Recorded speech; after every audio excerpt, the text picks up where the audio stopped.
Hello and welcome to AM Prime here on WESN Content Capital. I'm Keaton Shaw. Thank you for joining me this morning.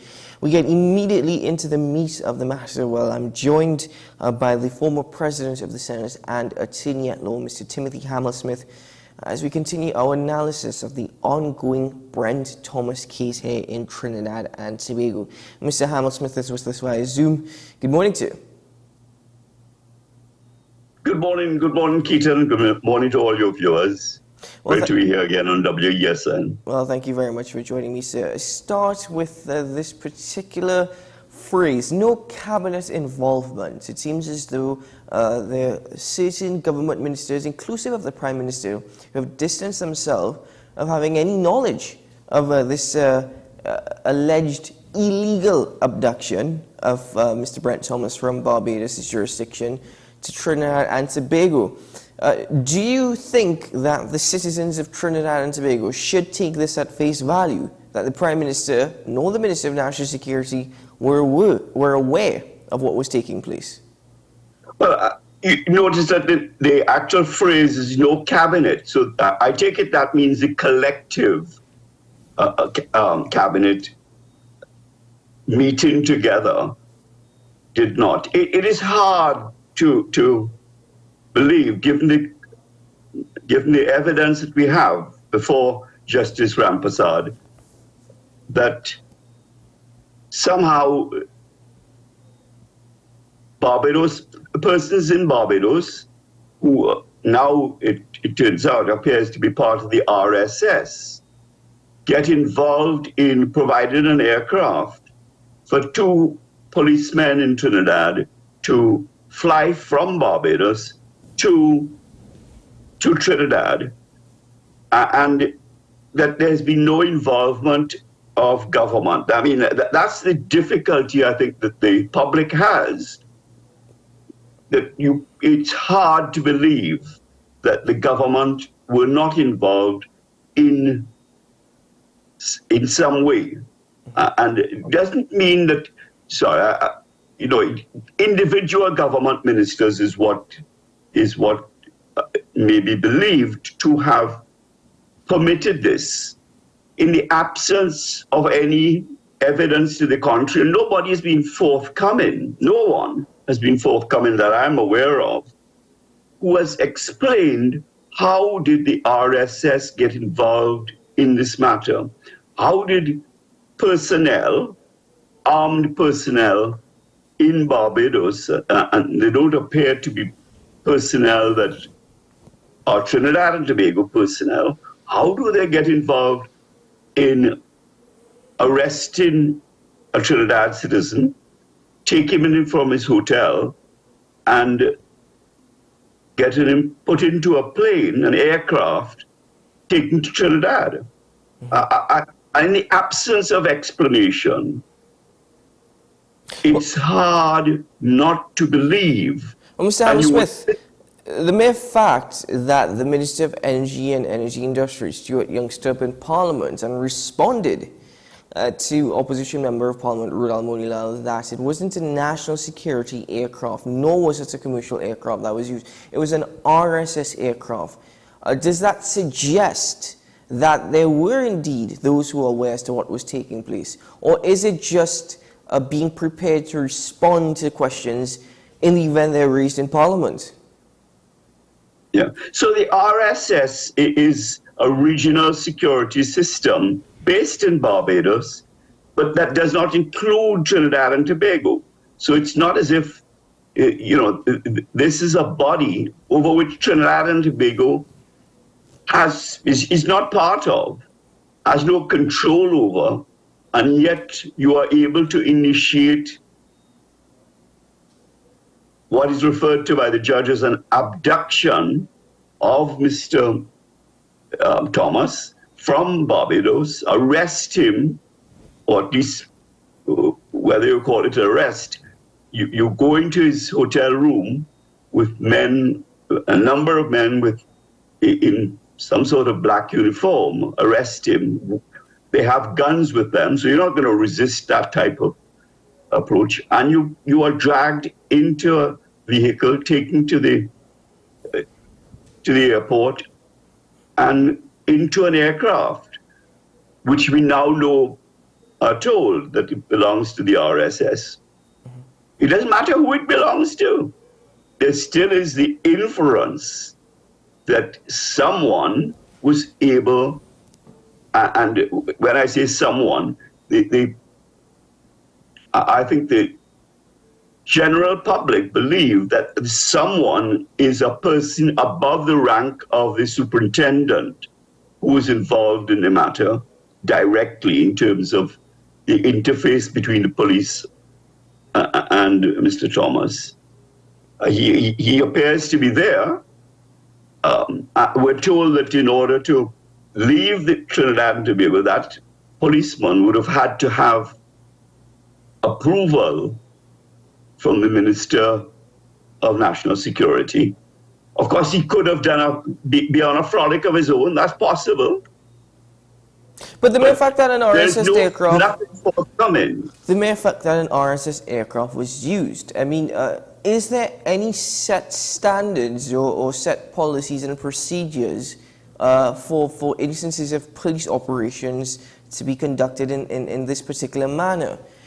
Are there set guidelines as to how usually these procedures should or do take place? Yeah, well, if you wanted to have somebody brought back from a foreign country in order to face charges in Trinidad and Tobago, then there is a methodology to go to the court and to get an order allowing you, permitting you to do that. But there is no evidence that that was done. So this appears, without any information to the contrary coming forward, this appears to be just surreptitiously done. And it's hard not to believe that somebody at a governmental level was not involved. In the absence of explanation, we have had no explanation, and therefore people will draw their own inferences about this. And it's been some time now, and yet no one has come forward, whether it's the police, the minister, and all we know from Dr. Rowley is that the cabinet was not involved. And I don't think that anybody has asserted that the cabinet collectively got together and initiated this. So, one takes him on his word that the cabinet were not involved. That does not mean that an individual minister was not involved or some other government level. In terms of the Royal Barbados Police Force, we have not heard much coming from the island of Barbados, less for the Attorney General actually suggesting that he was going to request a report from the Commissioner of Police in Barbados, but nothing further since. I would assume, and please correct me if I'm wrong here, I would assume that Trinidad and Tobago Police Service cannot give any instructions to any Bajan police officers and vice versa, and the Commissioner of Police will need to, in order to conduct police operations on Bajan jurisdiction, have to be in contact and give approval to the Commissioner of Police in Barbados. Yeah, you would make that assumption. Of course, one isn't certain that it was the police who arrested him at his hotel. He says that they were dressed in black. I didn't get the impression that they had a police badge. You don't hear from the evidence that they produced any warrant, they produced any identification. They could have been RSS personnel. It's hard to tell. Until Barbados comes forth and gives us an explanation, then that they too must be, I'm sure their government must be equally embarrassed that this took place on their territory, involving persons who arrest somebody in the middle of the night, take him to the airport. There's so many things. For an aircraft to leave Trinidad and Tobago or to leave Barbados, you have to have the clearance from the tower, from the airport, That's a different level that has to be involved. You don't just land an aircraft in another country. Now, it could be the police didn't land the aircraft, they only took off. But you don't take off either without control, the control tower giving you that permission. So there are other elements who are involved in this process. And when when you see the things that precede that, here you have a matter is going on. This doesn't appear to have been, this is stated in the judgment, but he was under arrest and held in custody. This is Mr. Thomas in Trinidad. A writ of habeas corpus is taken out. They go before Justice Quinlan Williams, and she orders the police to release him, to release Mr. Thomas. One can only conclude that having released him on the order of the court, the police were peeved at the fact that the judge had released Mr. Thomas. And Mr. Thomas then, as I understand from the evidence, proceeded to inform the police through his lawyers, I take it, that I'm going for medical attention in Miami. I am going to be flying and staying in Barbados. This, presumably, said, this is my hotel, because how did they know what hotel? Is it that somebody was spying on Mr. Thomas throughout this period? Mr. Hammersmith, let me know where he was? Let me interject and ask you. This raises multiple red flags, but in the context of citizen security, a citizen of Trinidad with their security, precisely how would this reflect on one's personal rights and one's personal security? Yeah. Well, certainly, that's why we have a court for. You have a judicial body. Yes, you have a police force who have certain powers, but they can only initiate those powers when receiving an order from the court. So you get an independent unit having oversight over the process, and therefore that produces a certain amount of protection for the individual, that a third party, independent third party, has supervised this matter and deemed it proper to allow for these events to take place. But none of that happens here. None of it. Nothing has been forthcoming as to how the superintendent of police gets the power, is able to leave Trinidad.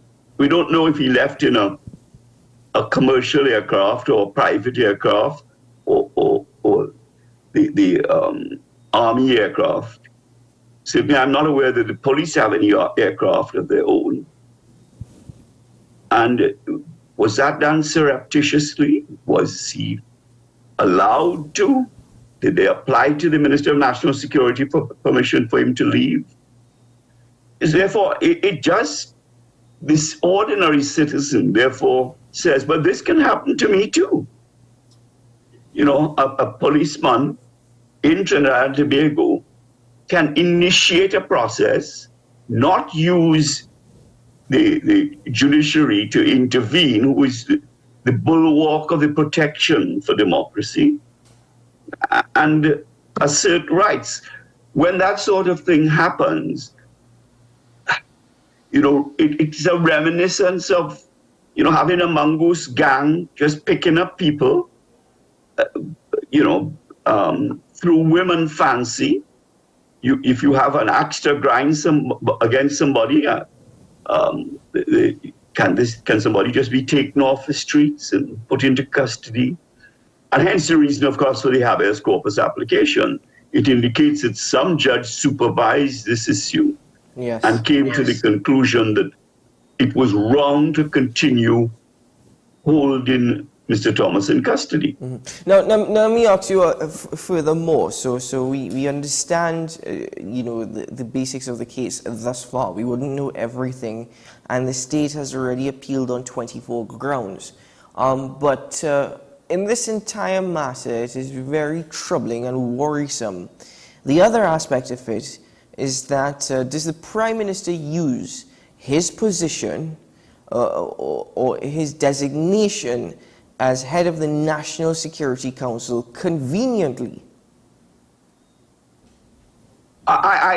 We don't know, but the general public, and I'm surprised that more information isn't forthcoming, but the general public is entitled to know how this chain of events happened. But nobody, neither the police, nor the government, no official has come forward to explain how these chain of events occur. And that is bewildering. It's worrying. As an ordinary citizen, you begin to be concerned. And now you're not just concerned about bandits, but you're concerned about people within the police force, within the government. In the absence of any story, in the absence of any evidence, the general public are going to draw their conclusions about this. And it's amazing that this should go. I would think that in another jurisdiction, we'll be holding a general election. Simply because of this? Of course. How can this happen? I mean, this goes to the fundamental rights of citizens to be entitled to the protection of the law. And you drag that away, you just remove it somehow and give no explanation, so that the public are going to draw their own conclusions unless you can give evidence that seems credible. And then, of course, in all of this, you have Mr. Hines stating that, criminals have friends in high places in the context of this very matter. And, what else is one to draw from that other than the fact that criminals are able to get our judiciary, our police force, our cabinet to do all sorts of things that are not lawful. Mr. Amblesmith. An amazing remark. Mr. Amblesmith, arguably, we do not have any evidence to suggest that is the case. Those statements were unfounded.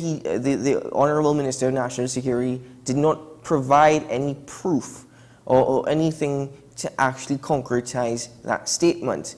However, in that same sense, we don't have any evidence to suggest otherwise. So was he entirely wrong for suggesting such?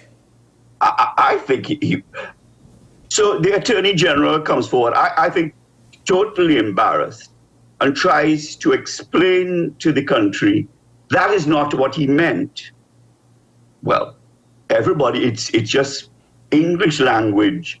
I mean, it can't be that Mr. Hines, like Humpty Dumpty, says that words have the meaning that I give to them and no other, and therefore that's not what I meant. People understand, they listen, and they draw their conclusions from what he said. Obviously, Mr. Hines must be given an opportunity to explain, and I understand that process has been initiated. He can explain to us the context in which this was said and what he meant. So far, we have the Attorney General, I think embarrassingly, trying to put the gloss over that he didn't mean it. Well, then he must come forward and explain what, in fact, he meant by this. And in the absence of that, I imagine that there will be repercussions. Well, I think I was rather surprised that the Minister of National Security was the one who actually held the press conference to update the nation as to where we're at with the case and where the state's position is. Should it have been the Attorney General updating the nation? Well, the police force falls under the Minister of National Security, so I presume that he took it upon himself to provide some sort of explanation, which just took us deeper into the hole and embarrassed, I think, the government altogether, and led more than ever one to the conclusion that somebody within the government was involved in this chain of events. That's a conclusion people draw. In the absence of explanation, and there have been multiple opportunities to explain these events, and nothing has been forthcoming. And in the vacuum of information you create, then people are going to surmise as to what makes, inferences as to what is going to happen. You have to conclude whether or not these inferences are legitimate. But that is the nature of things. In the absence of information, within that vacuum, people will draw their own conclusions.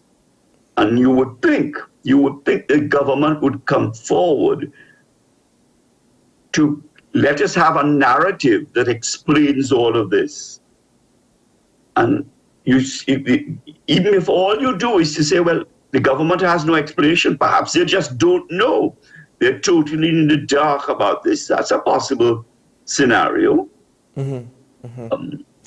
Well, Mr. Hamel-Smith, that's where we'll have to conclude, simply because we're out of time this morning. But I want to thank you very much for being here with us and for stating your opinion and your thoughts on this particular matter. It indeed raises multiple red flags, and as you just mentioned, this vacuum of information does not do justice to where we're at as citizens in understanding what is taking place. But for now, thank you very much, sir, and I wish you all the very best. Thank you, Keaton. Glad to be here, and no doubt we'll meet again. Certainly, sir. Take care. All the best. Well, cheers. Mr. Timothy Hamel-Smith, former president of the Senate and attorney at law this morning, speaking to us about the Brent Thomas case and how it raises certain red flags here in Trinidad and Tobago. Very interesting that he mentioned that he believes in another jurisdiction this would lead to a general election being called. So is it that here in Trinidad and Tobago perhaps we are just too laid back? Was that a rhetorical question? Maybe you, the viewer, can decide. But for now, let's take a break here on the program. When we return, we'll get into some lighter conversations this morning. Stay tuned to the program.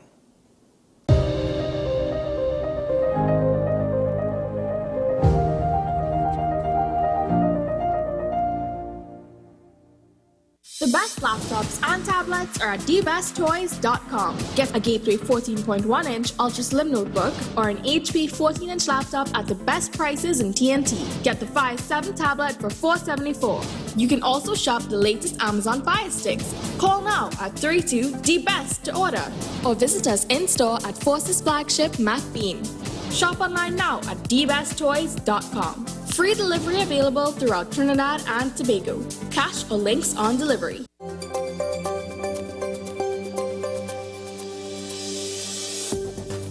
Although Trinidad and Tobago generally has a low occurrence of meningitis, it can lead to devastating complications which can be prevented if diagnosed early.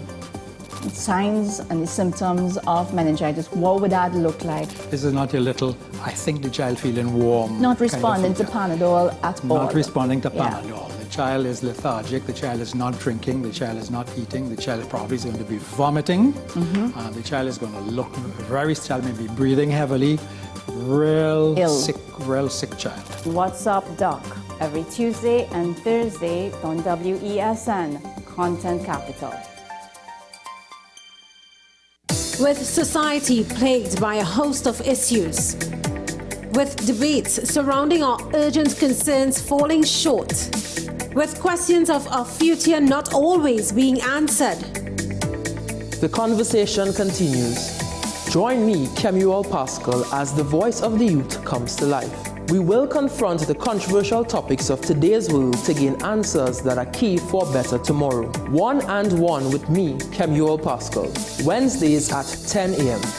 Only on WESN Content Capital. No North Coast Jazz and Heritage Festival. Safe and sound, that's how we'll get you to the biggest North Coast Jazz ever. No hassle and no worries. Park your ride at the Queen's Park Savannah. Hop on board a safe and secure shuttle with your $100 return fee, and that's it. Service begins at 10 a.m. through 1 p.m. and returns from festival grounds from 7 p.m. Park and ride, a $100 return fee, first come, first go shuttle service to festival grounds Blashy shares. No hassle and no worries.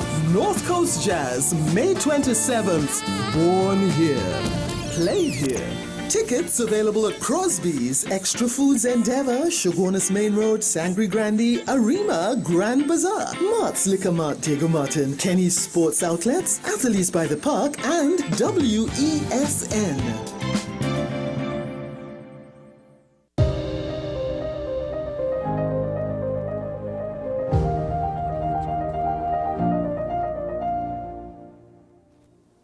Welcome back to AM Prime, and thank you for staying with me this morning as we continue the conversations. AM Prime is proud to partner with the organisers of North Coast Jazz and Heritage Festival 2023, and through that partnership we're able to welcome some of those who will be performing, gracing the grand stage at that festival that's due to take place in just over 2 weeks' time. Well, I'm joined this morning by recording artist Nisa Selier. Please correct me if I'm wrong on that pronunciation. But good morning, and thank you very much for joining me. Good morning. I am really, really glad to be here. I'm up. And well, my legal name is Janisa Selier, but it's easier for people to just remember Nisa. So that's what I go by in terms of my music. It's Nisa. Well, actually, back in 2010, you rebranded to Nisa. Was it specifically for that reason of people being able to easily remember your name? Actually, I went by Nisa Nora before. That's just a whole lifetime literally away. I am now living another life. So my married name is Janisa Selier, and the name sounded really good together, but I needed to rebrand so that I kept my identity. So it's just Nisa now. Now, that was a different life away, a different life apart to the life that you're living now. But you said that you need to keep your identity. How does living one life in the past and living a life differently now, how would that affect your approach to writing music, your approach to recording music? How performance? Actually, because all of my music comes from the testimonial part of my life. So how it affects it, I mean, music is so fluid. Music doesn't live in time, but our experiences sort of do. So I just find a creative way to merge everything, the good, the bad, the ugly, the happy, everything. And I just leave everything on the stage. That is the most honest way to answer your question. And in that fluidity and merging of all these factors and elements that life has to offer, what would you describe your genre? What is Nisa's preferred genre of music? Oh, wow. I actually love neo-soul and R&B. Most people would know me from doing primarily gospel music. But that's what they know me for. I mean, I do anything that's positive, whatever genre it falls into, and my soul can connect to it, I do that. But my preferred genre is neo-soul and R&B. And whatever your soul connects to. How long have you been in the industry, Nisa? Wow. Well, every singer and musician would say, well, I grew up doing this, and that's the absolute truth. From the time I could remember myself, knowing myself, so let's say about 3 or 4 years old, I have been involved in the ongoing conversation of music. But I took my career seriously as I left school. So let's say 17, 18, probably 15. Yeah, from 15 years old. Yeah, I've been doing hotels and weddings and playgrounds and anything, anywhere I could find an audience, I've been doing music. But professionally, let me stick to 15 years old because I was getting paid at 15 as well. And that's fair enough. That's where your career started. But what has that journey been like? I mean, you've mentioned multiple genres. You've mentioned a lifetime away versus the lifetime now. And even from the age of 4, you started dubbing your hands in this particular path. But it was at the age of 15 that you would truly say that your career kicks off. I mean, describe to us your journey as a recording artist and all these transitions that you would have gone through and experienced. Actually, recording is one of the strangest things ever because I still think that no one has really heard the best of me. That happens in my bathroom or in my bedroom. When there's nobody to judge, it's just you, the story and what comes out. Recording is fun, but you have to get it right. Sometimes it's tedious, but always fun. And I just love the process of learning because your voice sounds different in the bathroom, in the bedroom, and in the recording studio. So, and it's the same with every stage. There's a different engineer, there's a different atmosphere, there's a different mission sometimes. And I think it's just, it's always learning. And the more you learn, the more honest you can be with your craft. So for me, even though it's been so many years, how has it been? It's just an extended, ongoing, beautiful, sometimes choppy experience, but it's what I was created to do. So I just love it. Well, I actually like that very much, and I would agree with you. Everybody sounds very different in the bathroom, the bedroom, in the recording studio. For example, I sound really good in the bathroom and bedroom when I'm by myself, but somehow when I'm in the recording studio, I sound terrible, as though I can't sing at all. So I understand. I agree with you. I think I sound the best when I'm in the bathroom and bedroom. It's important to know. It's important to know. But you said this is something that you were created for, and many artists who I've spoken to suggest that is the same with them. This is something that I was created for. This is my gift. This is my purpose in life. How does one even discover that? I mean, we all love music. We all love to sing. Many of us love to hear our voice, and others may disagree. But how do we actually discover that is our path, that is your path? There's something that you cannot run away from. There's innate things about you that you just cannot change. And I hear music all the time. I hear it in footsteps, I hear it in thoughts, I hear it in the wind, I hear it in the closing of a car door. Everything is a rhythm. And very early I learned how to, it started with poetry and then I put music to it. I mean, I wasn't taught that. And they say if you do what you love, you don't work a day in your life. And, for me, because I feel so much at peace, I know there's always a crowd, even if it's an intimate crowd, but I feel so connected to purpose whenever I hold a microphone or whenever I'm writing music. It's just, it's something spiritual. For lack of a better word, I don't think I can run from that explanation, and because I can't fight it, I can't run from it. I know that is one of my purposes. It certainly sounds as though it is a calling indeed. But why North Coast Jazz 2023? Why is it that NISA is going to be there? What can we expect from NISA? Well, first of all, I like the first part of your question. And, some things in life you can work towards. I've always seen North Coast Jazz happening. And as any artist that works hard and keeps aspiring, I always wondered if I can be a part of that. So when I got the call, I literally ran across the room. I was so excited to be able to share my gift with another audience. So what can we expect? You just come expecting to receive my gift. I love music, as I said before. I'm doing some original music. I'm in the gospel segment. If you don't know what gospel means, it means good news. So my set will be partly gospel, but I love love, so I'm going to throw some love songs in there as well. And I just I want people to connect to my heart. That's basically it. You want people to connect to your heart, but how do you plan on connecting with the audience and with the crowds there? Well, I because music is a story, I just plan to tell it as interestingly and honestly as possible. You know, I'm not the most dynamic, you know, I don't run across the stage and everything, but wherever I'm planted, something is going to bloom. So I just hope that they take from the fruits of that. And do you think jazz is a good medium to spread good news, as you would have mentioned gospel earlier?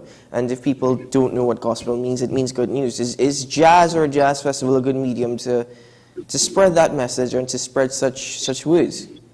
It's a very interesting question, and I actually think that no matter what genre you choose or what location you choose, if you're honest about whatever message you have to give, then whoever needs to get it is going to get it. So whether it's jazz, whether it's the pharmacy, like my husband lets me sing any and everywhere. So it doesn't matter.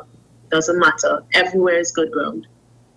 Well, I certainly can appreciate that. And as we conclude this conversation, and I'm excited now because I will be seeing you in Blanchichez in a couple of weeks' time. I promise not to sing in public, don't worry. I wouldn't take away the limelight. But on that, what is Nisa's message and to the people who are viewing this program this morning, and by extension, those who are wanting to come North Coast Jazz and will be coming North Coast Jazz?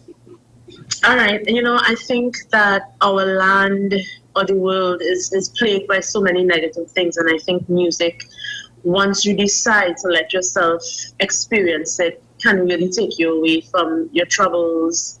And, you know, me along with the other cast, I'm sure that we just want to help people do that for a moment in time. You know, so come expecting to enjoy as usual. And I always tell people, if you see me, come and take a pic now. Life's short. Nisa, it's been a pleasure. I've enjoyed this conversation. Thank you very much for joining me on the program this morning, and I look forward to seeing you in a couple of weeks' time. Thanks for having me. Have a good day, and see you then. You too. Take care. Well, there you have it. You can see Nisa at the North Coast Jazz and Heritage Festival just in about 2 weeks' time, just over 2 weeks' time. As she said, when she got that call, she just ran across the room. So maybe that's something you need to do today. Maybe you still haven't received that good news, but you've gotten your daily dose of inspiration this morning from that wonderful interview and that wonderful personality. So get up, run across the room, let out a scream and shout, because guess what? Good things are going to happen and good things are going to come. And good things come in great ways and great sizes, such as North Coast Jazz and Heritage Festival. And we'll all see you there in a couple of weeks' time. Blanchichez, North Coast. Ladies and gentlemen, we take a break here on AM Prime. When we return, we'll get into some regional updates this morning. Stay tuned.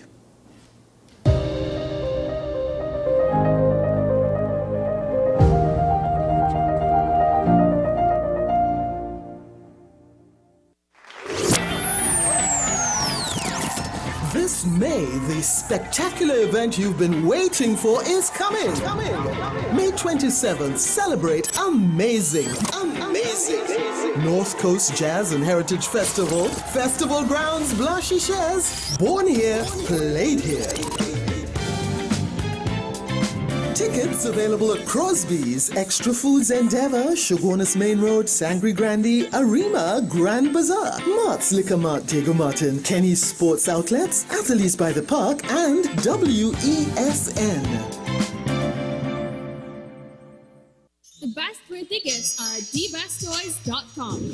Shop for the best brands you love at the best prices. Like VTech, Leapfrog, Fisher-Price, Play-Doh, Hot Wheels, Barbie, Cocomelon, LOL, Baby Alive, Crayola. Visit us in-store at Forces Flagship MacBean. Shop online now at dbesttoys.com. Order via call or WhatsApp at 32DBEST to order. And remember, we have the best toys at the best prices.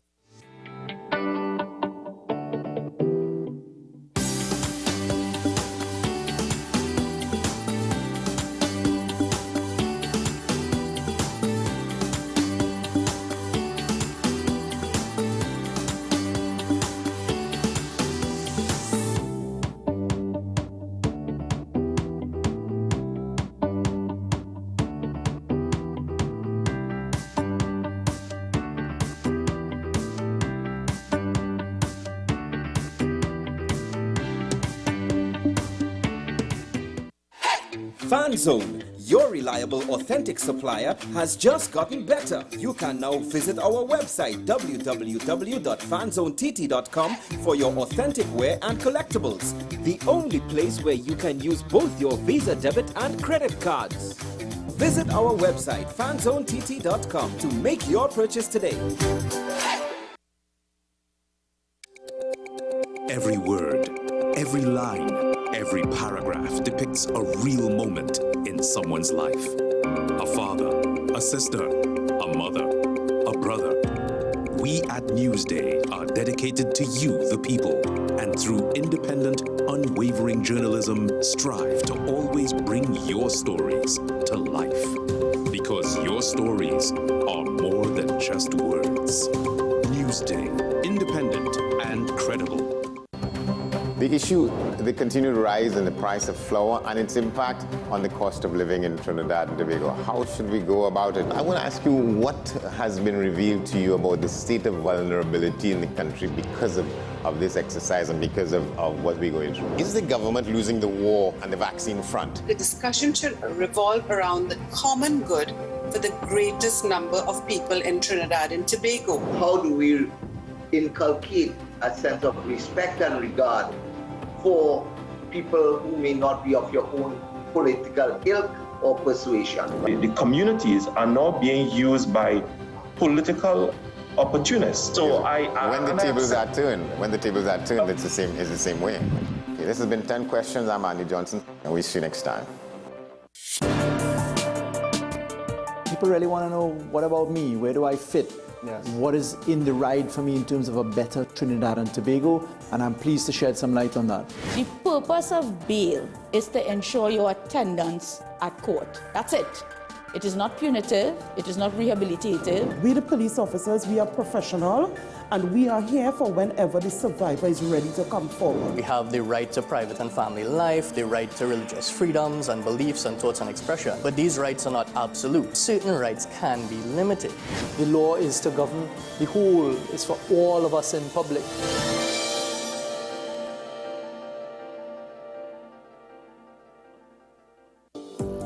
Join me, Sule A. Joseph, as I delve into the day-to-day psychological issues plaguing our society.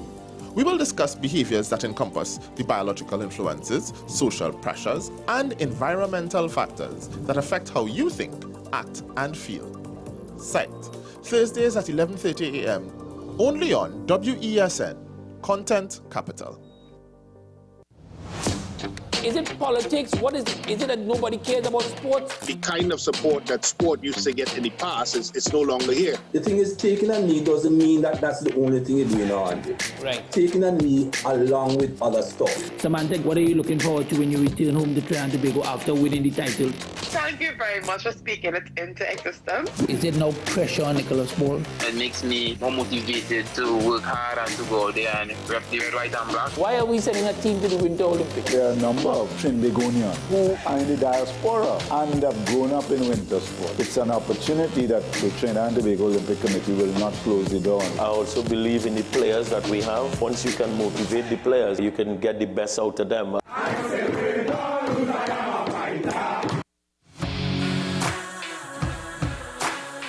Every day, we communicate through stories. Stories of ourselves, our challenges, our goals, our experiences, and our aspirations.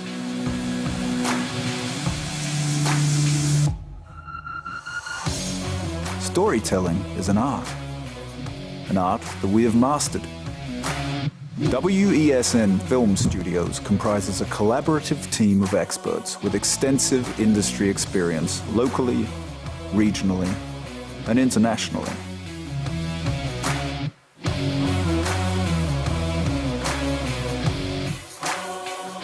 The ability of your business to successfully communicate with your preferred audience depends on the strength of the stories you tell.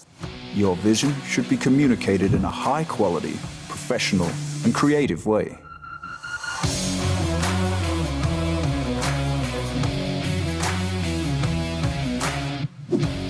From concept to post-production, advertising to film, multi-camera productions, live events, streaming, and virtual conferencing, We are WESN Film Studio.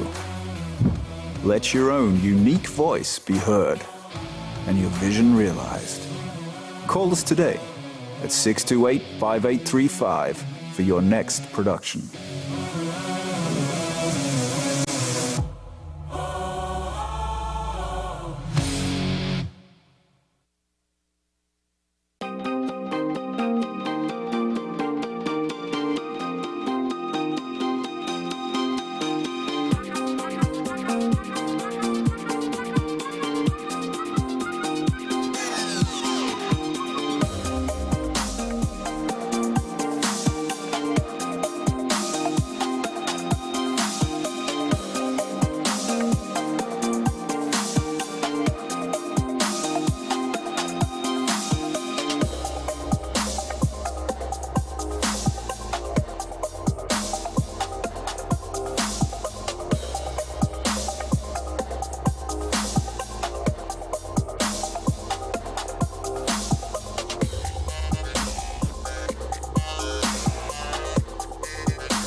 Welcome back to AM Prime. Thank you for staying with us as we now get into some regional updates, just to let you know what's taking place across the Caribbean. We start off with Jamaica, where a special task force is to be established to target groups of criminals who have been targeting money courier teams from security companies, primarily when they are making cash replenishing rounds at ATMs. We take a look at this report. And the negative ripple effects of the attacks on money couriers for banks continue to be felt across the island. National Security Minister Dr. Horace Chang is hoping that new policies to replenish ATMs will help to ease the fallout. Jamila Maitland tells us more. There have been increasing reports of disruption of cash flow in the major town centers across the island. National Security Minister Dr. Horace Chang says undoubtedly the attacks on the bank's money couriers is a major contributing factor.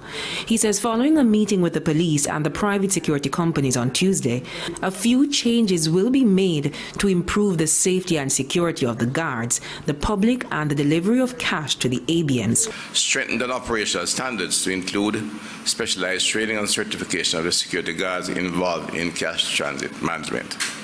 Use of hard-skin vehicles for cash delivery, cash transfer of vehicles equipped with cameras to increase awareness, use of panic buttons on board cash transfer vehicles, which are present in some of those currently being used, a much more robust communication regime between the private security companies and the Jamaica Constabulary Force for real-time support and response. Dr. Chang, who was speaking at a post-cabinet press briefing Wednesday morning, says other issues require legislative changes, which includes a robust training for security guards. To this end, the National Security Minister says will take some time. The latest attack occurred in St. Thomas on Sunday. The robbers did not get any money. However, a private security officer was shot. And the government will be accelerating the requisite amendment to the Private Security Regulation Authority Act to allow for specialized training of security guards given the increased threat environment. In addition, we'll be engaging the banking sector for establishing minimum standards for the placement and hardening of ABM machines. Additionally, a new group of specialized security officials is being set up to investigate armed robberies across the island. So we have raised the tempo by dedicating a really highly skilled, experienced team of investigators and police officers to focus entirely on the operation. And as it relates to the banks, Dr. Chang says a meeting is being scheduled soon to see what else can be done to limit the disruption of cash flow being experienced across major town centers. Jamila Maitland, TVJ News. Well, that report coming out of Jamaica, the situation with regards to private security couriers as they replenish ATM machines. That issue continues. Thus far, though, the police force has suggested that they have made some strides. My conversation with a journalist on the island last week suggests otherwise, where they're still very much fearful. Even when you're in traffic, and you see a private security courier, you tend to get very nervous because you do not know at what point someone is going to fire a bullet in order to try and rob the van. But anyway, moving across now to the nation of Haiti, the rise of armed vigilante groups in Haiti has been blamed for the latest wave of violence. Some on the ground say it's a response to waves of terror brought on by gangs across the country and the limited powers of the police. We'll take a look at this from Haiti. In Port-au-Prince, fear has given way to anger in a movement called Bois Calé, literally peeled wood, a metaphor for harsh justice, delivered by a vigilante movement that swept the country. Ordinary civilians tired of being terrorized, often working together with Haiti's police. Few gang members make it as far as a police station, and even those that do aren't safe. The symbols of Bois Calé are the machete, the tire, gasoline, and matches.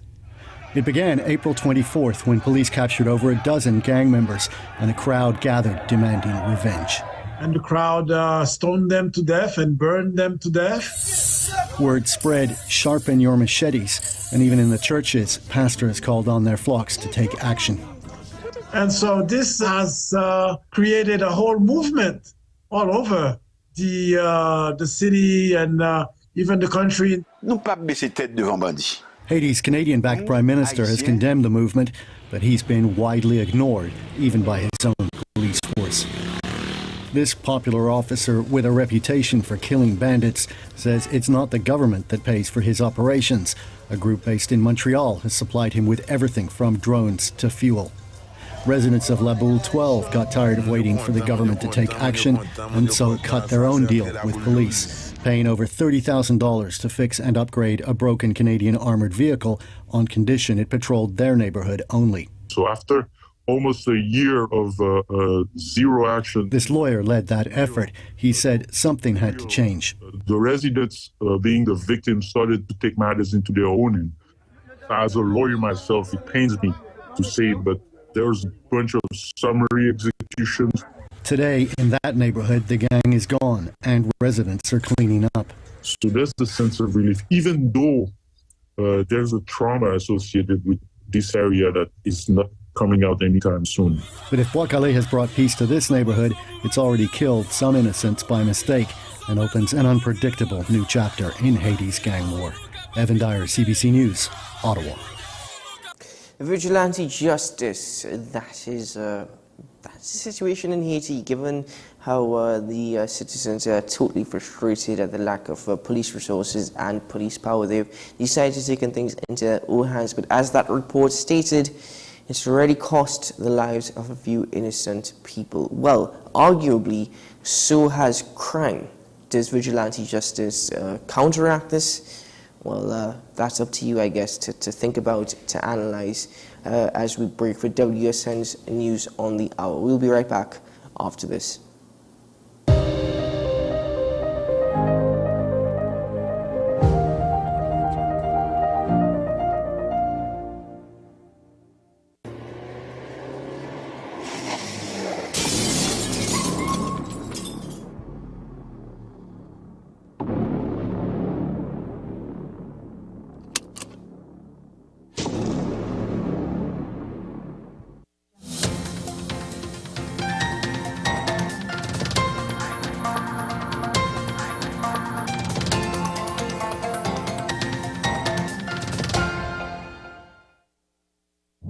Here's your WESN News on the Hour. I am Denise Martin. Thanks for joining us.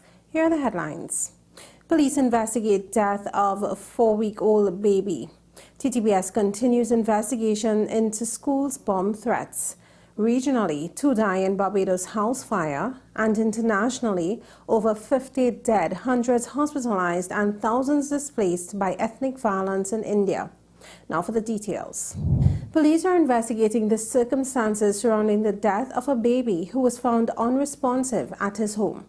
4-week-old Jaden Mohammed was found by his parents, a 23-year-old laborer, and his 18-year-old girlfriend at their Karatal home after being fed. The baby was rushed to the hospital where he was pronounced dead. TTPS Inspector Michelle Lewis gave an update on the recent mass bomb threats at schools across the nation. She spoke via state media on the issue. Inspector Lewis warned persons from this type of behavior and said that this could see several charges being laid for the single offense. I really want to urge persons, especially, but generally, to desist from making threats to another person, whether it is virtually, whether it is in person or otherwise. And so even though you have this piece of legislation, when you look at other pieces of legislation that supports any other act that you will do, you realize that the offense mightn't be just this, or the penalty may not just be this, because you can be charged for a series of offenses. In regional developments now, 2 people are suspected to have died in an early morning house fire at Headings Development, St. Philip, Barbados. Chief Fire Officer Errol Maynard told Barbados Today that the call about the fire came in on Monday morning at 4:35. When officers reached the scene, neighbors reported that some individuals were unaccounted for.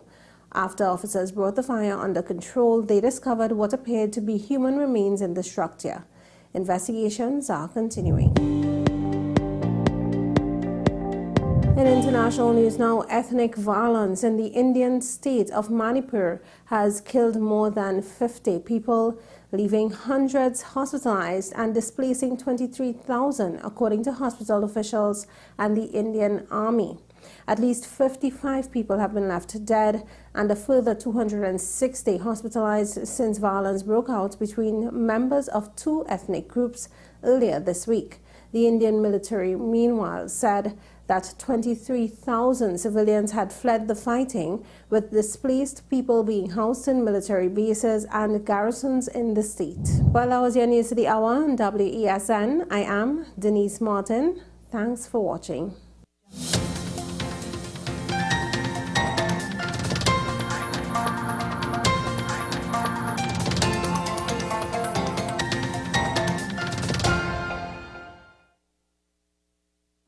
North Coast Jazz and Heritage Festival. Safe and sound, that's how we'll get you to the biggest North Coast Jazz ever. No hassle and no worries. Park your ride at the Queen's Park Savannah, hop on board a safe and secure shuttle with your $100 return fee, and that's it. Service begins at 10 a.m. through 1 p.m. and returns from festival grounds from 7 p.m. Park and ride, a $100 return fee, first come, first go shuttle service to festival grounds Blashy shares. No hassle and no worries. North Coast Jazz, May 27th. Born here, played here. Tickets available at Crosby's, Extra Foods Endeavour, Shogunus Main Road, Sangre Grande, Arima, Grand Bazaar, Mart's Liquor Mart, Diego Martin, Kenny's Sports Outlets, Athletes by the Park, and WESN.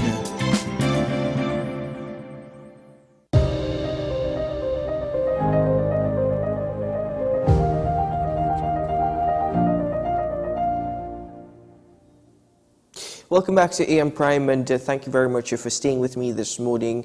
I now welcome my final guest for this morning's edition of the program, as on April 13th, Tobago and the Eastern Divisions, as per the Trinidad and Tobago Police Service, well, they got a new head in ACP Collis Hazel.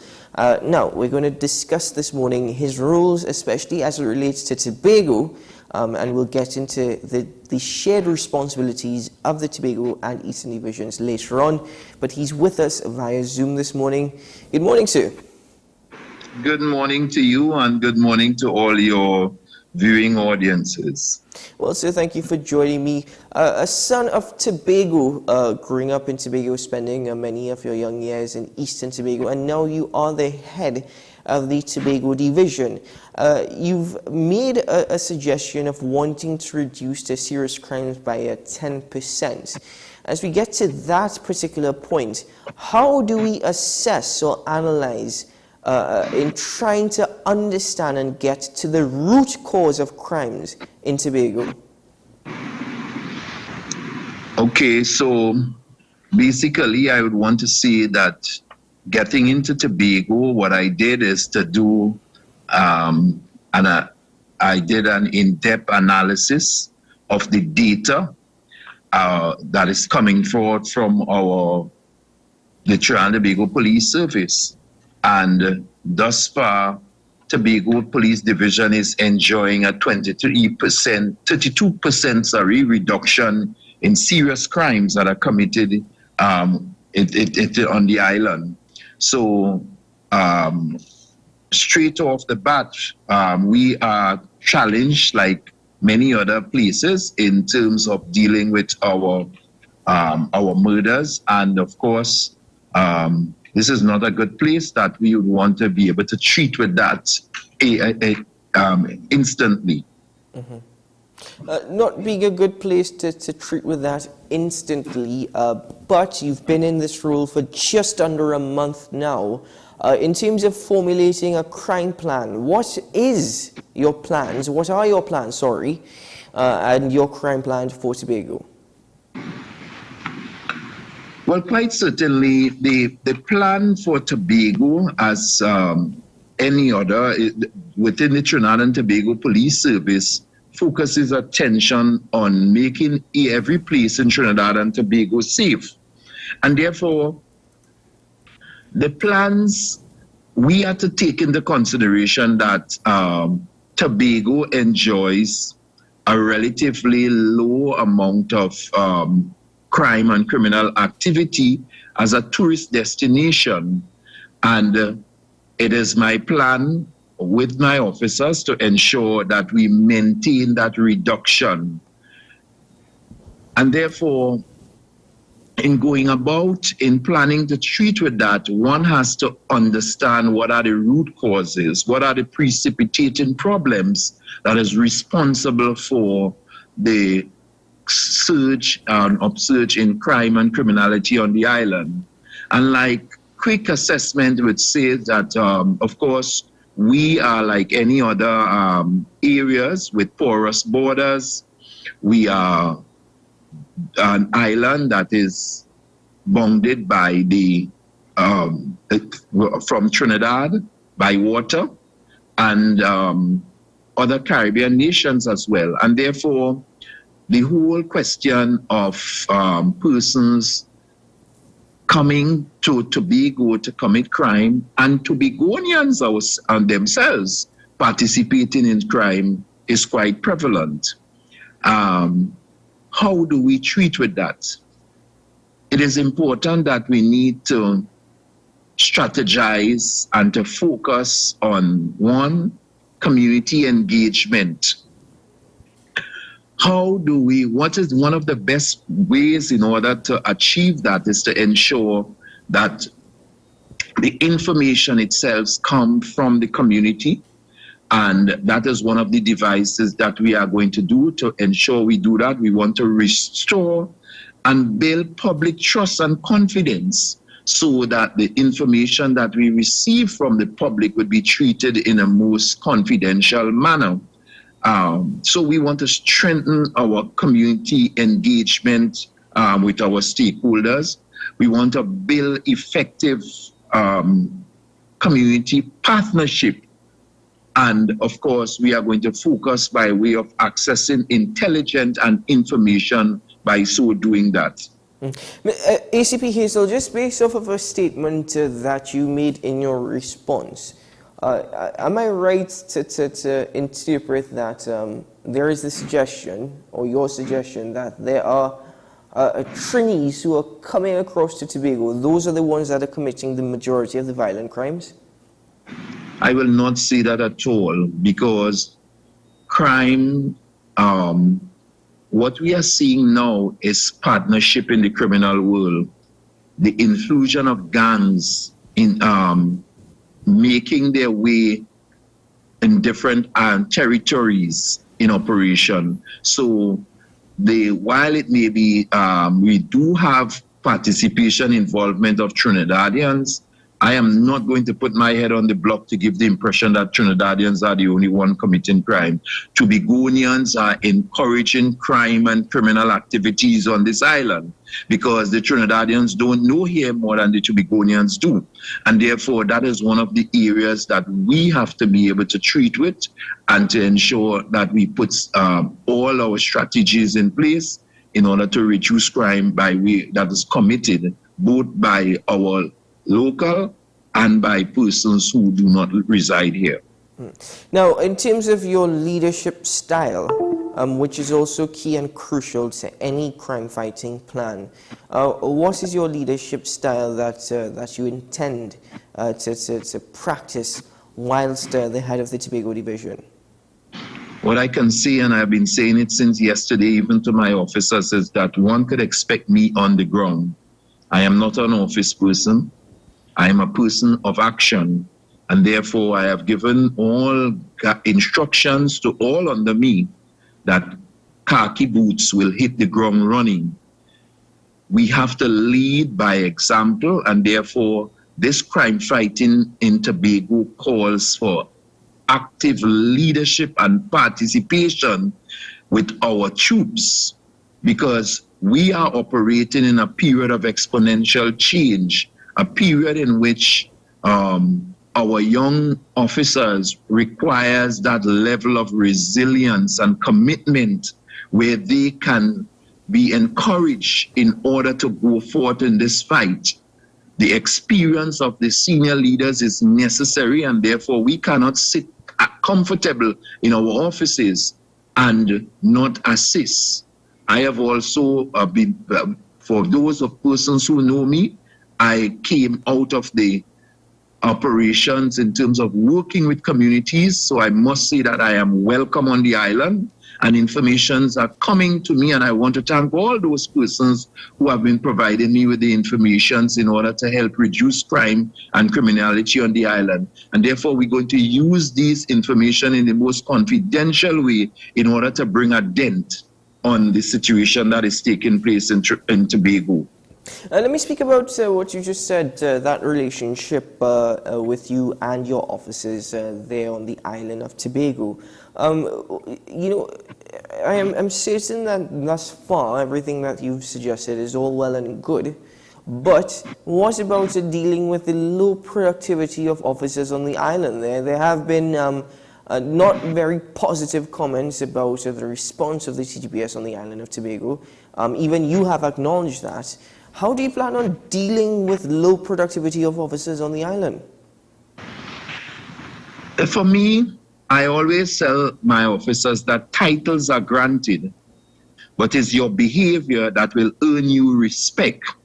And therefore, I have started about in terms of utilizing motivational strategies in which will ensure that officers work in partnership and work in a productive manner.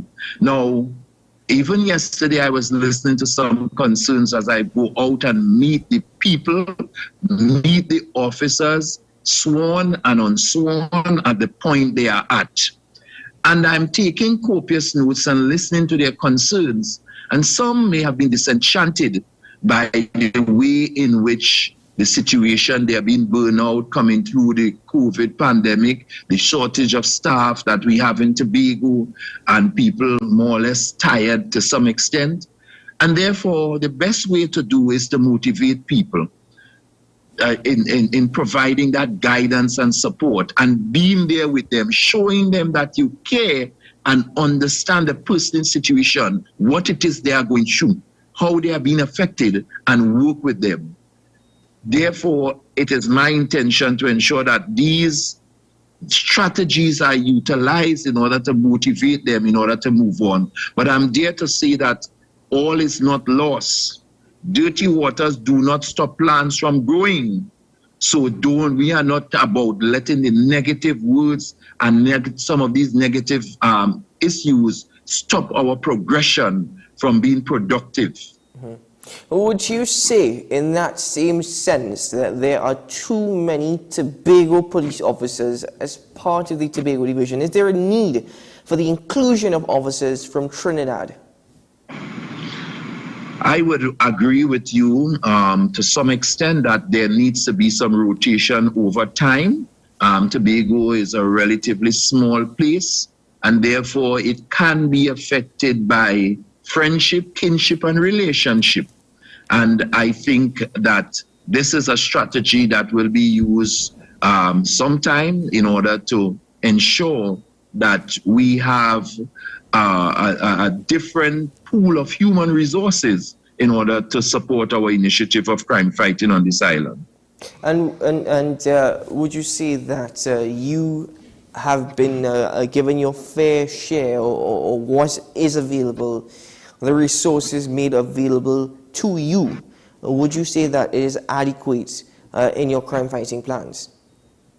Quite certainly, the number is not adequate.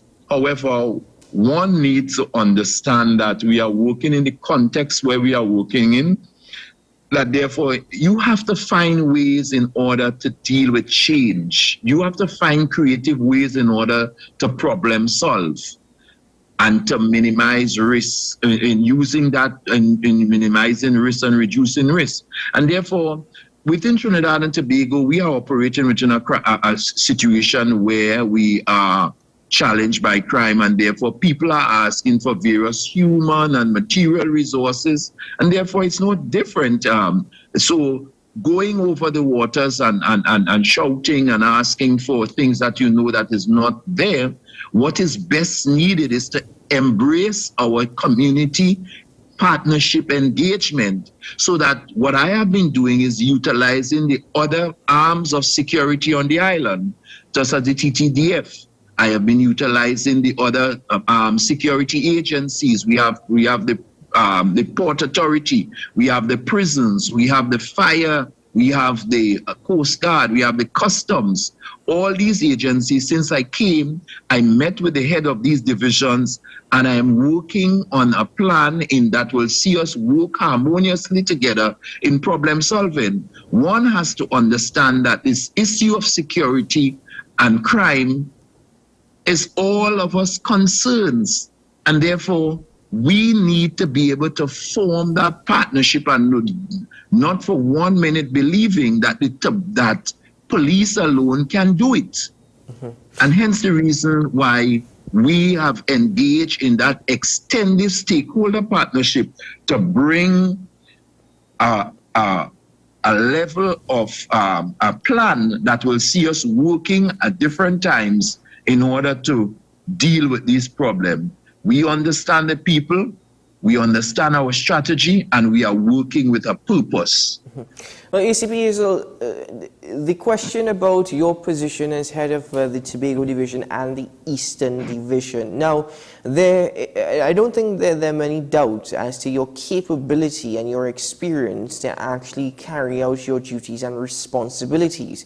But the mere fact that you have to manage the crime-riddled Eastern Division as well as the Tobago Division, well, that does raise questions about crime management and effective law enforcement. That being said, do you think that it is stretching yourself and your responsibilities? Is it stretching you too thin, too far, and too wide, where there will not be optimum focus on the island of Tobago? I want to share with you and the listening public this phrase that I always speak about. I think while I spoke to the fact that we are operating in exponential change, one needs to understand that time has changed. People change. Problems change. Technology changes. But leadership endures. And therefore, COVID has taught us that you do not have to sit in Eastern Division to manage Eastern Division. I am a project manager as part of my professional background. And therefore, in project management, you can be in Wales and manage a project in Port of Spain. And clearly, I am seeing that has been no problem that I cannot manage in terms of treating with that. So that is not going to be an issue for me. My Commissioner of Police, in whom I have the greatest amount of respect and with whom is leading this organization at a time where it is challenging, but I'm certainly that she is most focused and directed and up to the task. knows the capability of her officers, and she placed them where she can get the best result out of it. I am one to give her 100% in all that I do. Well, getting the best out of it, earlier in the conversation you said that's how your boots will be on the ground on the island of Tobago. Now, though you've just alluded to you not necessarily needing to be in Eastern Division to deal with the situation there, arguably, given the status of criminal activity within the Eastern Division, and you wanting to have your boots on the ground in Tobago, don't you think it's just a matter of too much, and it also speaks, perhaps, citizens not being absolutely confident in seeing the head of the division on the ground in Eastern Trinidad? My function basically is to provide executive support and supervision to both divisions. But I mentioned leadership endures. And therefore, while I agree with you, and I said it, and I'm going to hold to my word that boots is going to be hitting the ground and I'm going to be leading it, I am not going to be giving out all my security strategies of when and where I'm going to be. And therefore, at any point in time, I am going to lead, and I'm going to be taking others with me in this as First Division officers, so that we provide that support and resilience and motivation to our younger officers.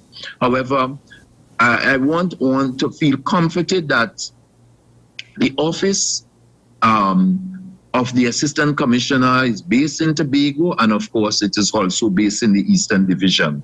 So fear not, we are about dealing with the issues, and of course at this point in time, we are ensuring that we celebrate every small win. I want to give the assurance that tough times don't last, but I say to you, tough people do.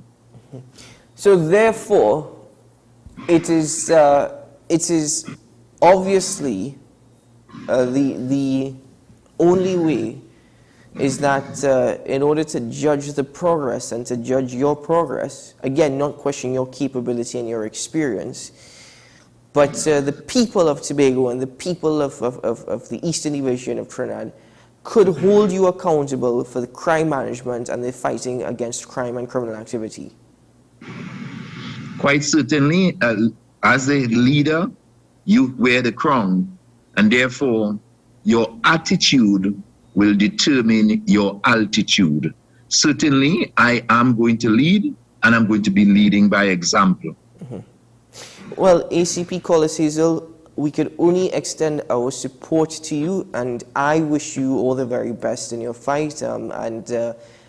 During your tenure, I look forward to positive change, growth, and development. So all the best to you, sir. Thank you for your service, and thank you for all that you're doing for what is to come. Keep well, sir, and all the best.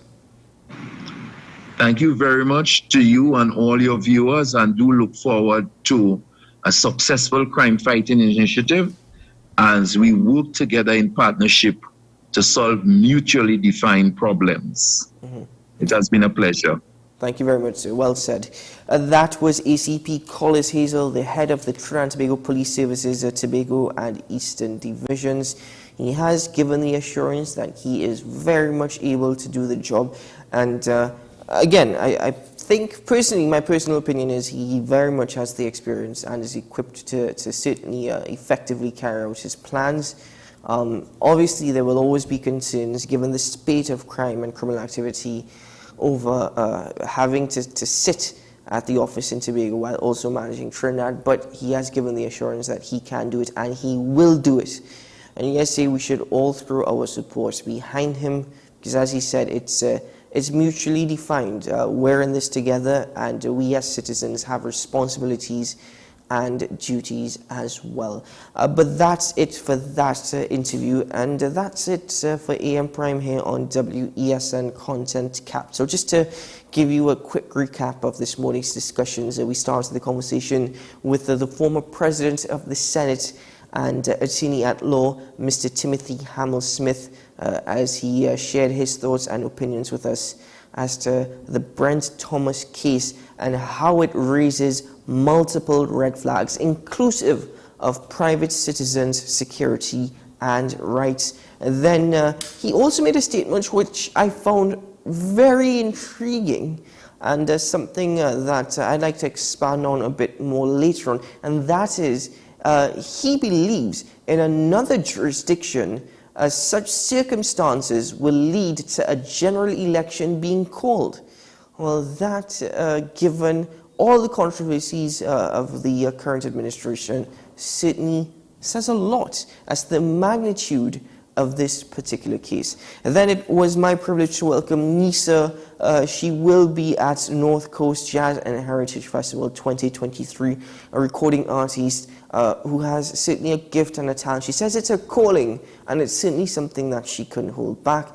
When she got that call to be a part of the lineup, she ran across the room, and that's good news. We all look forward to that performance and to hearing her message, her inspiration, and as she said, her fusion of good news with jazz come April 26th. And then ACP Collis Hazel, well, you just saw him on your screen. He joined us this morning, and no need to say any more on that particular interview.